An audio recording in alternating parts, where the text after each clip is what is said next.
नमस्कार दोस्तों, फिर से हम लोग नेक्स्ट वीडियो लेकर के आ गए हैं। चैप्टर 3 के जितने भी इसमें ऑब्जेक्टिव क्वेश्चंस होंगे उसको हम लोग देखेंगे।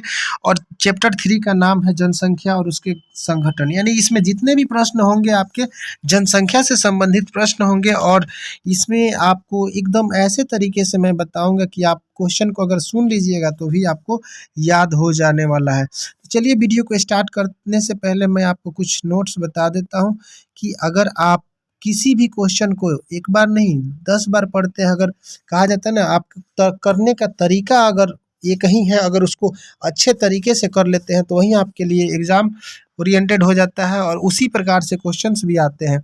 आप इधर उधर भटकिएगा बहुत सारे कोर्स के चक्कर में, तो जो आपके पास किताब है उसको नहीं पढ़ पाइएगा। और अगर आपके पास टाइम नहीं मिलता है तो क्या कर सकते हैं कि ये वीडियो देखिए और आपके क्लास समझिए कि आपके पास है, यानी आपका चैप्टर हर एक चैप्टर का हर एक क्वेश्चंस आपके पास है और अभी आपका एग्ज़ाम पास होना बिल्कुल आसान हो गया है। चलिए क्वेश्चन को स्टार्ट करते हैं। पहला क्वेश्चन हम लोग देखते हैं।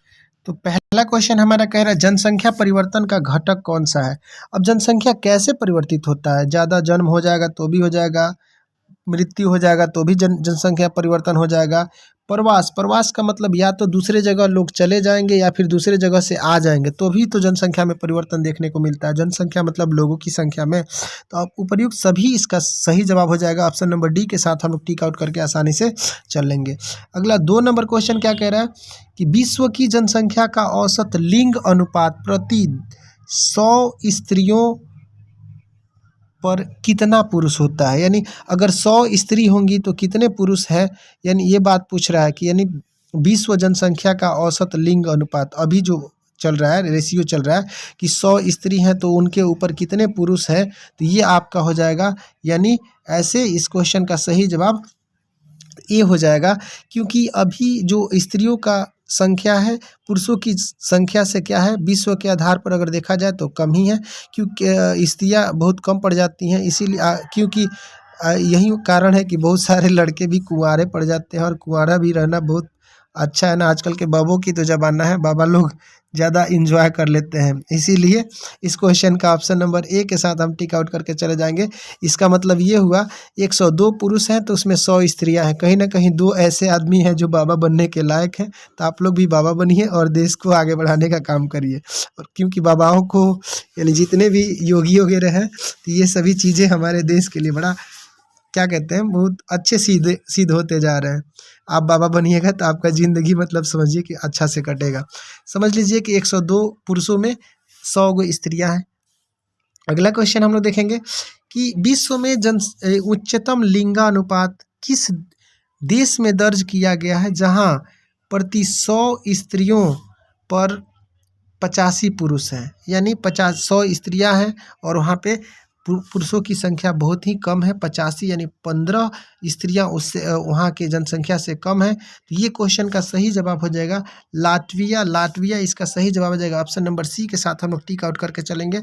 अगला है क्वेश्चन नंबर 4, कह रहा है कि विश्व में नियंत्रण लिंगानुपात किस देश में दर्ज किया गया है, जहाँ 100 स्त्रियों पर 311 पुरुष हैं। बाप रे बाप, इसका मतलब ये हुआ कि 211 पुरुष बेचारे का जोड़ी ही नहीं मिलता होगा। यानी यह कौन सा देश हो जाता है, तो आपका यूएई संयुक्त अरब अमीरात इसका सही जवाब हो जाता है। ऑप्शन नंबर बी के साथ चलेंगे, क्योंकि यहाँ पे स्त्रियों की संख्या बहुत ही कम है पुरुषों की अपेक्षा में, ठीक ना। अगला क्वेश्चन हम लोग देखते हैं।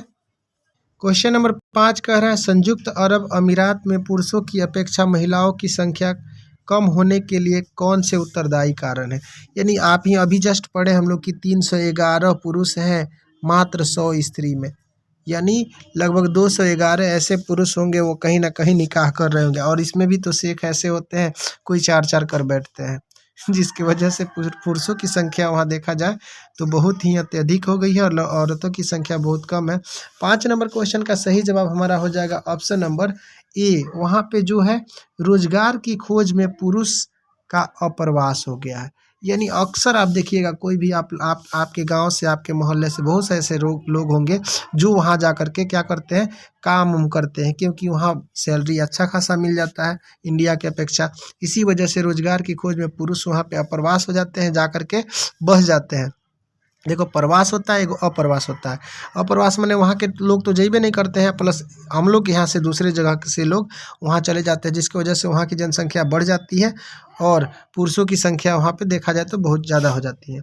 अगला क्वेश्चन है, निम्नलिखित किस वायु वर्ग का उत्पादन वर्ग कहा जाता है, अथवा इसको कह सकते हैं कौन सा वर्ग है जो कार्यशील जनसंख्या का प्रतिनिधित्व करता है। यानी ज़्यादा से ज़्यादा काम करने वाले कौन होते हैं, काम में हाथ बटाने वाला कौन सा उम्र होता है। तो आपको पता है कि आप देख लेते हैं 15 साल के बाद जैसे हम लोग एज के होते हैं, उसके बाद से हम लोग को काम वगैरह का तलाश करने लगते हैं, और 60 में जाते जाते तो आदमी थक जाता है, तो काम नहीं कर पाता है। इसीलिए 15 से लेकर के 59-60 तक हम लोग का जो जनरेशन होता है, इंसानों का जनरेशन होता है, वो कार्यशील के रूप में जाना जाता है, वह किसी भी कार्य के लिए प्रतिनिधित्व करने के रूप में जाना जाता है। अगला क्वेश्चन हम लोग देखेंगे, किस क्षेत्र में ग्रामीण जनसंख्या प्रतिशत सबसे कम है।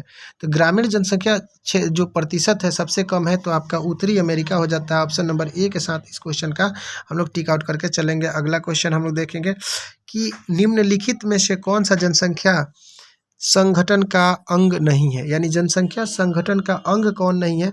8 नंबर क्वेश्चन का सही जवाब हो जाएगा इस संगठन। देखिए, संगठन का मतलब हो गया इसमें साक्षरता से संबंधित, जैसे आप संगठन यानी उसके क्वालिटी के बारे में। तो जनसंख्या इसका कोई मायने नहीं रखता है, जनसंख्या घनत्व तो उसके संगठन में कोई अहम भूमिका नहीं निभाती, इसीलिए ऑप्शन नंबर सी इसका सही जवाब हो जाएगा।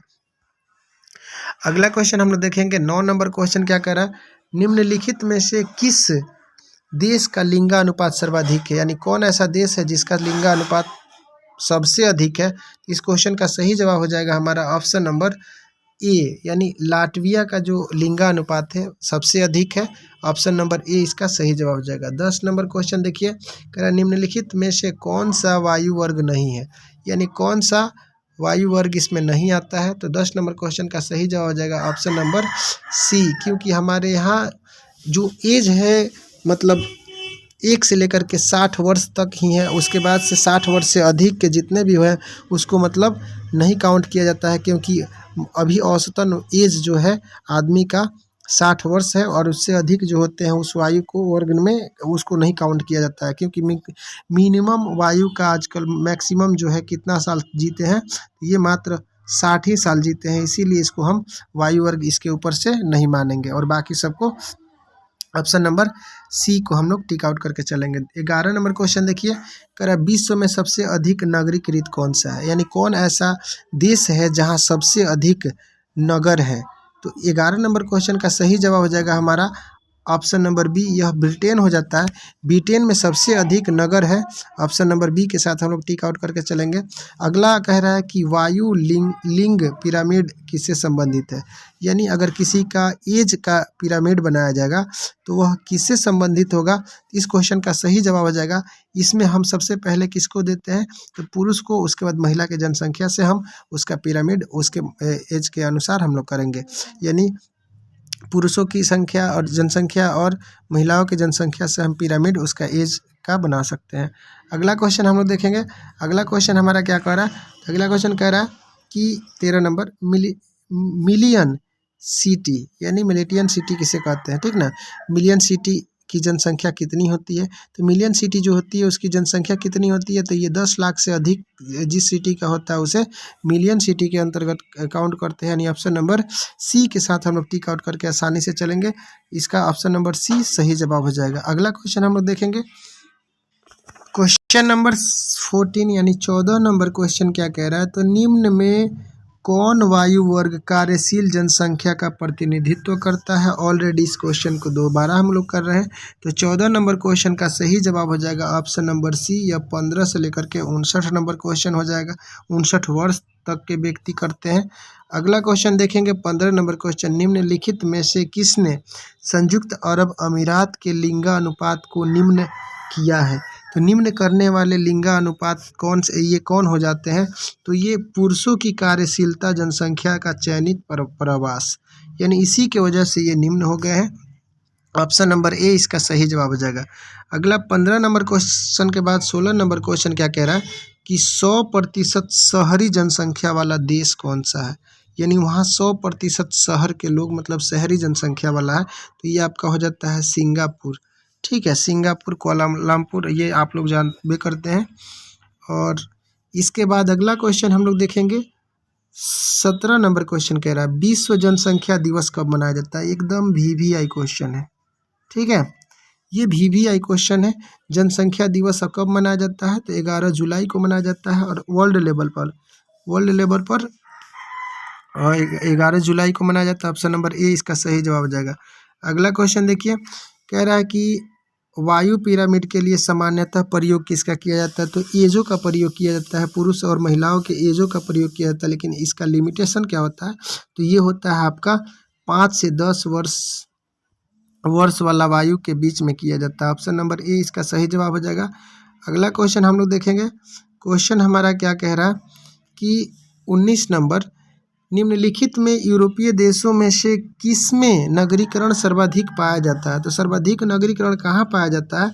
19 नंबर क्वेश्चन का सही जवाब हो जाएगा option number A. Option number A Malta में पाया जाता है। ऑप्शन नंबर ए के साथ हम लोग टिक आउट करके चलेंगे। अगला क्वेश्चन है प्रौढ़ आयु वर्ग का तात्पर्य क्या है, यानी बूढ़ा आयु वर्ग का मतलब क्या होता है, तो बूढ़ा वर्ग का मतलब होता है कि जिसका उम्र 15 साल से अधिक और 59 साल से के बीच में हो, उसको बूढ़ा वर्ग के श्रेणी में रखा जाता है। अगला क्वेश्चन हम लोग देखेंगे कि लिंग अनुपात का संबंध किससे है, तो 21 नंबर क्वेश्चन का सही जवाब हो जाएगा। इसमें पुरुष और स्त्रियों के बीच के जो अनुपात को देखा जाता है, यानी कितनी स्त्रियों में पुरुषों की संख्या को ही लिंगानुपात कहते हैं। ऑप्शन नंबर ए इसका सही जवाब हो जाएगा।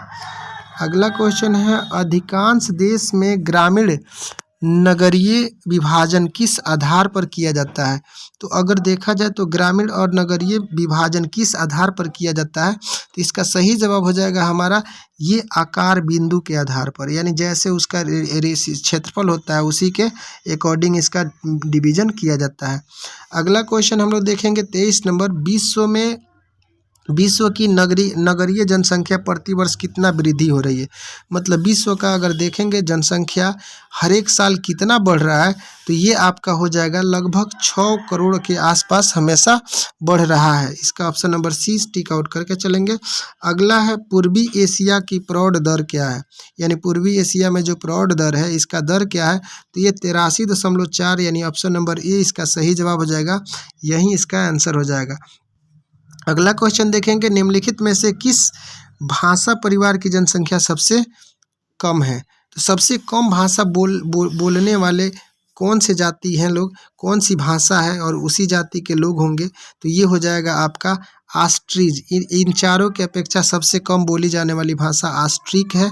ऑस्ट्रिक ऑप्शन नंबर ए इसका सही जवाब हो जाएगा।